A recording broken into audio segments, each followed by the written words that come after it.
Olá pessoal, tudo bem? Tudo na paz? Uma boa noite. Aqui é o pastor, professor Luiz Roldan. Eu estou aqui para falar de um tema muito importante que infelizmente acontece muito na sociedade há muitos anos, que é a violência conjugal. E isso traz um outro fator quando nós analisamos o que vamos falar aqui nessa noite, como você pode ver no título desse vídeo, que é Pastores que encobrem a violência conjugal. Eu quero aqui em primeiro momento falar que é de suma importância o cristão estar congregando numa igreja. É de suma importância ele estar debaixo de uma liderança daquele que foi colocado ali por Deus para guiar essas pessoas dentro do ensino da palavra de Deus. Nós vamos ver que em Efésios 4:11 diz que ele, Jesus, deu uns para funções e habilitar pastores dentro dessas funções.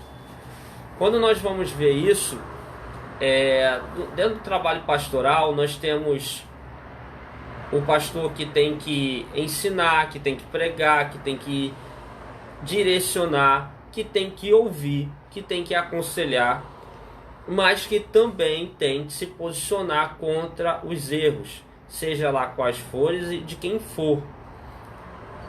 É de suma importância atentarmos para como o trabalho pastoral bem feito traz uma diferença na vida dos cristãos. Só que a gente vai chegar no título do vídeo de hoje. Quando nós vamos chegar no título desse vídeo, que são pastores que encobrem a violência conjugal, nós vamos ver que a violência conjugal, ela infelizmente permeia muito a nossa sociedade ainda. Nós temos índices altíssimos de violência conjugal. Eu creio que esse índice não é maior porque muitos não são denunciados. As mulheres têm medo, muitas das vezes, de denunciar. Os homens, quando eles sofrem a violência, a coisa fica meio complexa, porque às vezes essa denúncia não é bem aceita na delegacia, ou requer muito mais provas para ele do que requeria se fosse a mulher denunciando. Tem um medo às vezes de perder o contato com os filhos, enfim, é uma coisa bem desagradável no seio familiar aqui no Brasil. Quando nós vamos falar nisso, nós estamos falando de um país cristão, entre católicos e evangélicos. Nós temos uma maioria cristã, seja praticante ou seja nominal, mas temos. E você vai colocar em torno de 30% da população brasileira, ela é evangélica, ou pelo menos se declara como tal. Quando nós vamos olhar isso, nós estamos olhando uma fatia considerável da sociedade brasileira, que você vai entender que está dentro das congregações locais, automaticamente estão dentro de um sistema que há uma liderança eclesiástica que deve também zelar pela sua vida. Então a gente está falando do seguinte: dentro da sociedade brasileira vai haver, aliás, existe, né, a violência conjugal, e é inevitável crer, até porque a gente sabe que existe dentro dessa fatia dos evangélicos, também há a violência conjugal. Vamos definir primeiramente o que seria violência. Existe a violência física, e aí não precisa explicar muito: bater, dar uma facada, atirar, empurrar da janela, dar um tiro, Enfim, isso tudo é uma violência física. Você vai para a violência patrimonial, que é você quebrar as coisas da pessoa com quem você está casado. Prender documento, isso tudo aí você vai ter na violência patrimonial. Você vai ter numa situação de prender objetos da pessoa, isso também é violência patrimonial. E você tem a violência psicológica. A violência psicológica são ameaças de abandono, ameaça de difamação, ameaça de calúnia, pressão. Se você não fizer o que eu quero, eu vou fazer X, vou fazer Y, ameaça de traição. Isso tudo são ameaças psicológicas. Bem complicadas de você provar, porque você ainda vai ter que ter uma gravação, um vídeo, enfim. Mas você tem diversas questões de violência. Quando há uma violência conjugal, nós estamos falando aqui de dois grandes problemas envolvidos nessa violência. Quebras de princípios. Primeiro princípio, vou falar aqui do espiritual. Primeiro, o princípio espiritual, porque dentro do casamento foi falado lá, diante de Deus e das testemunhas, você promete amar e respeitar o fulano?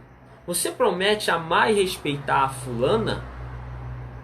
E foi dito sim, foi prometido sim.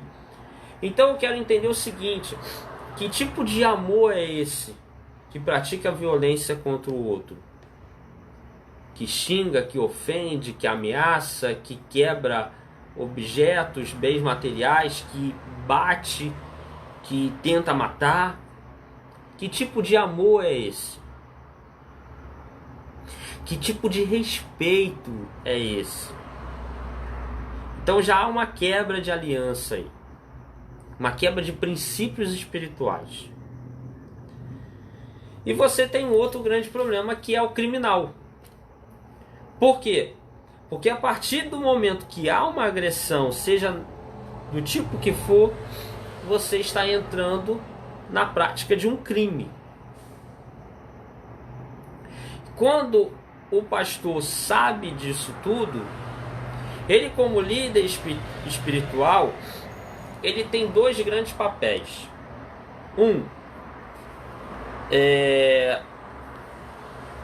Quando há o início de uma crise conjugal e o pastor sabe, ele é procurado para ajudar, ele deve colaborar, orientar, repreender, ajudar aquele casal naquilo que for necessário para que eles se acertem, para que eles peçam perdão um ao outro, para que eles abandonem os seus erros e que essa relação fique estável e que a coisa volte à sua normalidade. Bem, até aí um ponto. A outra questão é o seguinte: quando há a violência, principalmente a física, o papel do pastor ele já é outro, que seria o seguinte: olha, você tem que denunciar essa pessoa, o seu cônjuge, na delegacia. E infelizmente esse casamento acabou. Você está falando para o casamento acabar, mas não foi o pastor que acabou com o casamento. Quem acabou o casamento foi quem fez, porque ele quebrou uma aliança. Porque quando a gente chega para uma questão de um crime, de um cônjuge contra o outro, como que eles vão ficar juntos? Já me questionaram o seguinte: mas não há no Novo Testamento uma fala de divórcio por agressão. Bem, não fazia parte do povo judeu bater no seu cônjuge. Isso vai fazer parte da população ali naquela região do Oriente Médio muito mais para frente com outra religião, e não com o povo judeu, nem muito menos com o povo cristão. Então você não encontra essa prática no primeiro século da era cristã. Então não tinha por que colocar algo que não acontecia. Não tinha por que escrever isso nos livros bíblicos. Então não tinha por que falar disso. Porém, há uma quebra de aliança. Quando o pastor ele sabe da agressão, somente a física, que às vezes começa leve, daqui a pouco vai terminar em morte, fora que essa pessoa que está sendo agredida, ela vai morrendo por dentro, né? Isso vai gerando traumas, acabando com o psicológico dela. Então isso vai levando ela a uma síndrome do pânico, uma depressão, e N coisas podem acontecer. Mas pode acontecer a morte também. Quando o pastor ele sabe dessa situação, ele deve sim orientar o agredido a denunciar. O agressor ele tem que ser preso. É lei, a lei do homem tem que ser cumprida. E Deus manda perdoar, mas ele nunca falou para retirar a consequência. Adão desobedeceu. Deus proveu um cordeiro para haver o perdão, mas a consequência ficou. Davi pecou com Batseba, foi perdoado, mas a consequência ficou. Então Deus nunca manda tirar a consequência.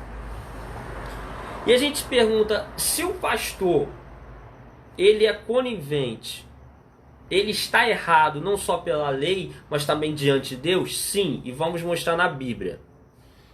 Romanos 1, versículo 28 ao 31, aliás, versículos 28 ao 32, nos traz algo muito interessante. O 28 diz: por haverem desprezado o conhecimento de Deus, o próprio Deus os entregou uma disposição mental reprovável para praticarem coisas inconvenientes. Vamos lá. O conhecimento de Deus estava ali, mas eles o que? Desprezaram.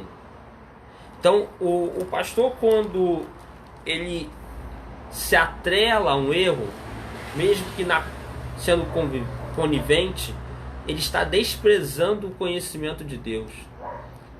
Ainda mais se ele estava naquele dia lá do sim, no casamento, onde um e o outro falou que iria amar e respeitar. Aí você tem uma lista de pecados, de práticas pecaminosas, a partir do 29 até o 31, e no 32 vem assim, ó: ora, conhecendo eles a sentença de Deus, de que são passíveis de morte os que tais coisas praticam, não somente as fazem, mas também aprovam os que assim procedem. Claro que a morte aqui é uma morte espiritual, mas olha só, são passíveis de o que? Condenação espiritual, não só quem faz, mas quem aprova. Quando o pastor que sabe da agressão ali dentro daquele casamento, e ele fica acobertando, ele fica omisso, mesmo que seja, não, uma separação nunca é boa, e viver apanhando é bom? Acho que eu já contei isso no outro vídeo. Uma vez me perguntaram, pastor, o que você acha? A fulana está apanhando. O pastor dela falou que ela deve simplesmente orar e que ele vai ajudar ela em oração, mas que ela tem que aguentar. Eu falei assim, não, eu acho que ela tem que orar e ele vai apanhar no lugar dela, para ele ver se é bom, porque pimenta no olho dos outros é refresco. É um dos ditados mais certos que existe no mundo. Quando a gente vai ver o seguinte, Deus está o quê? Reprovando aqueles que acabam aprovando as práticas erradas. Então, quando o pastor fica omisso, mesmo que seja para tentar manter um casamento mesmo de fachada, ou só para aquele casal dar uma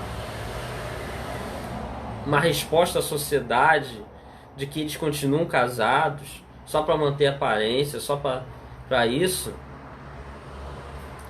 ele está aprovando aquela prática, aquela agressão. Então ele é reprovado por Deus. Indo à carta aos Efésios, eu vou chegar lá, Efésios capítulo 5, versículo 11, diz assim: e não sejais cúmplices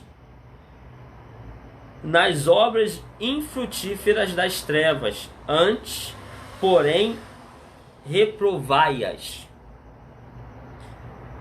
Porque o que eles fazem em oculto é só referir é vergonha. Olha só a questão: obras das trevas, obras más. Então nós não podemos ser cúmplices. Nós não podemos simplesmente, mas não foi eu que fiz, mas você sabia. Se eu falar para você, me leva ali de carro rapidinho, aí eu desço do carro, assalto uma loja, entro no carro com o dinheiro da loja e falo, vai, aí você dirige pra gente sair dali e a gente for preso, você vai preso também. Não é só eu que roubei a loja, você vai junto. Então, os pastores que hoje acobertam a agressão física, a agressão dentro do casamento, eles são culpados e precisam se arrepender e pedir perdão a Deus e mudar suas posturas. Eu já tive na igreja que eu dirigi um caso desse. Eu cheguei para ela e falei, cheguei para a menina e falei: olha, denuncia, que ele já está te batendo há um tempo, e outra, ele tentou te matar. Denuncia, eu já estou falando para você denunciar há um tempo, mas agora, mais do que nunca, você tem que denunciar. Denuncia, pega as suas coisas e vai para casa da sua família. Porque eu prefiro perder você como membro aqui, que você vai morar longe, do que eu ir no seu velório. Então, isso é algo muito sério. E se um pastor, ele acoberta uma agressão e você sabe, ele não é pastor. Já deixou de ser. De repente até já foi. Porque o pastor deve cuidar, proteger a ovelha do Senhor. Jesus virou para Pedro e falou: tu me amas, Pedro? Ele falou: amo, Senhor, tu sabes. Então apacenta as minhas ovelhas. Cuidar das ovelhas do Senhor é você dizer para Ele que você o ama. Então o pastor, quando cuida, quando trata, quando orienta, quando protege, quando repreende, quando ensina, enfim, ele está mostrando que ele ama a Deus. Quando ele não faz isso, ele está dizendo para Deus que não o ama. E ele não está agindo como pastor. E nós não somos o que o título diz, nós somos o que a prática diz. Então, se há um amigo pastor que me ouve e está cobertando essa prática terrível, em nome de Jesus, se arrependa, peça perdão a ele e mude a sua filosofia e modo de agir. Amém? Então, fica aí um vídeo rápido para a gente falar sobre o assunto, mas de suma importância para a gente trazer uma reflexão de como a vida vale mais do que uma estatística de pessoas casadas dentro da igreja. Como o cuidado pela vida vale mais. E que a agressão dentro do casamento quebra o princípio espiritual e quebra o princípio da lei. Então, traz malefícios na vida espiritual e também é um crime. E crime tem que ser denunciado e combatido. Amém? Então dá um curtir aí no vídeo, compartilha para os seus amigos no WhatsApp, no seu Facebook, e que Deus abençoe sua vida.